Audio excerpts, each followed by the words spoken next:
যে গৌরাঙ্গ মহাপ্রভু এবং তার সঙ্গীগণ যারা বঙ্গদেশ থেকে এসেছেন তারা যেন স্বচ্ছন্দে নিরাপদে জগন্নাথ দেবের পাণ্ডু বিজয় দেখতে পায়, লক্ষ লক্ষ লোকের মধ্যে খেলাটাকে করে যেন তাদের দেখতে না হয়, তাদের জন্য সুব্যবস্থা রাখবে। প্রভু যেন দেখতে পান। মহাপ্রভু ভক্ত সঙ্গে জগন্নাথ দেবের পাণ্ডু বিজয় দর্শন করলেন। আষাঢ়ের শুক্লপক্ষের দ্বিতীয়ায় জগন্নাথ দেব যে রথে ওঠেন, রত্ন সিংহাসন পরিত্যাগ করে রথে ওঠার জন্য পথে নেমে আসেন, এর পিছনে কারণ আছে। প্রধান কারণ হচ্ছে জগন্নাথ দেবের শ্রীমন্দিরে অনেক ভক্ত প্রবেশ করে না, ইচ্ছা করে কাউকে কাউকে প্রবেশ করতে দেওয়া হয় না বিশেষ কারণে, তাদের আচার আচরণ দেখে। যেমন আমাদের রাজ্যের মুখ্যমন্ত্রী, তিনি কানের উপরে কাপড় দিয়ে পেট ভরে দুপুরবেলা এবং সনাতন ধর্ম যাজনকারী ব্যক্তি জগন্নাথ দেবের মন্দিরের প্রবেশ অধিকার রয়েছে।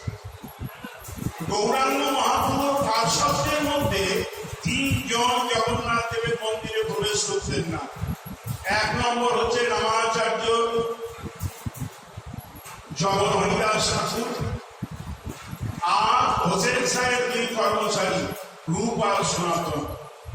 3 জনের মনে একই লক্ষ্য ছিল যে আমরা জগনের অঙ্গে প্রতিপালিত হয়েছি, জগনের দাসত্ব করেছি। আহারে বিহারে পোশাকে পরিচ্ছদে আচার আচরণে আমরা জগন্নাথ শ্রীমন্দিরে প্রবেশের অধিকার আমাদের নেই। নিজের থেকেই যেত না, নিজের থেকেই তারা যেত না।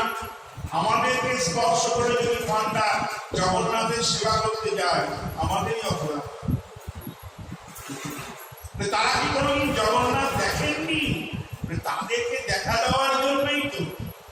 ওই রকম অনেক ভক্ত আছে, সেই সমস্ত ভক্তদের দর্শন দেওয়ার জন্য এবং জগন্নাথ তিনি জগতের নাম, তার এই সৃষ্ট জগৎকে দর্শন করার জন্য উনি রথে চেপে আসছেন। রাস্তার মধ্যে দাঁড়িয়ে রথের উপরে জগন্নাথ দেবকে হরিদাস ঠাকুর দেখতেন, রূপ সনাতন দেখতেন, মৌনি রেখেতেন। আর দ্বিতীয় কারণ,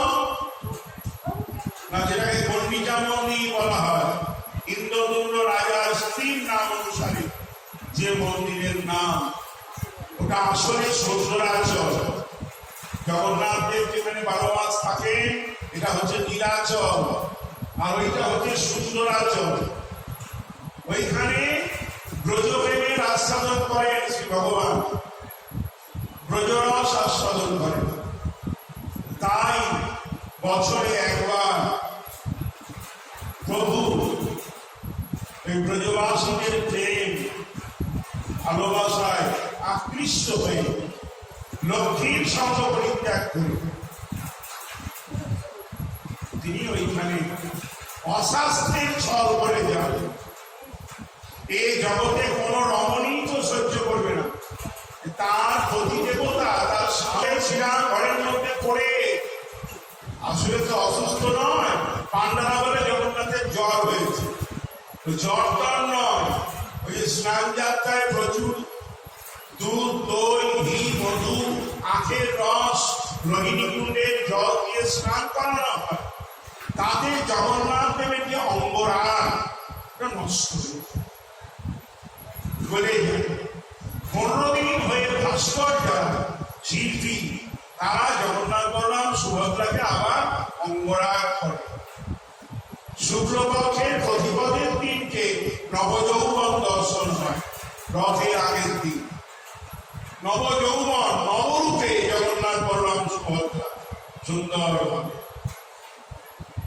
দ্বিতীয় দিন রথে যাবে। লক্ষ্মীকে কি বলেন?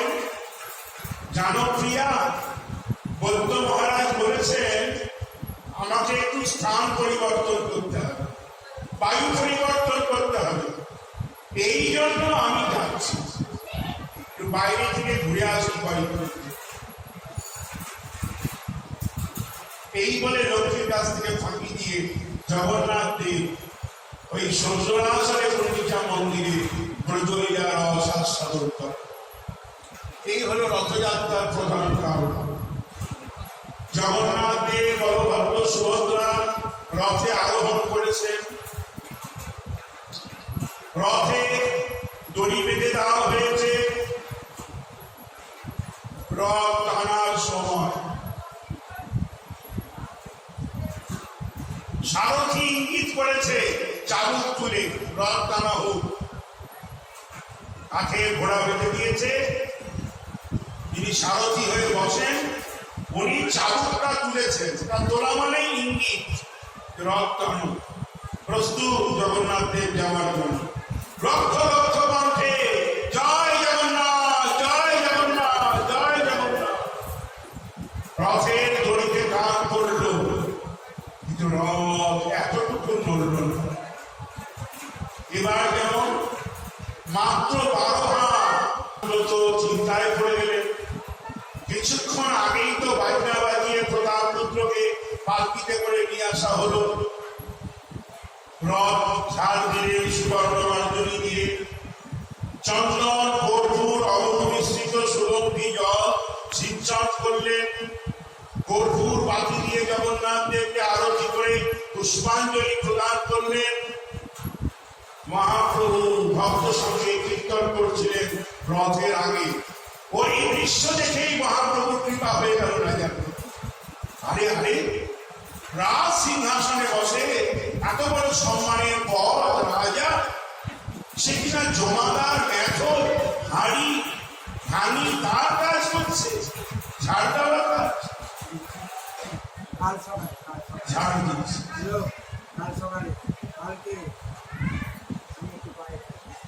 ঝাড় দিচ্ছে।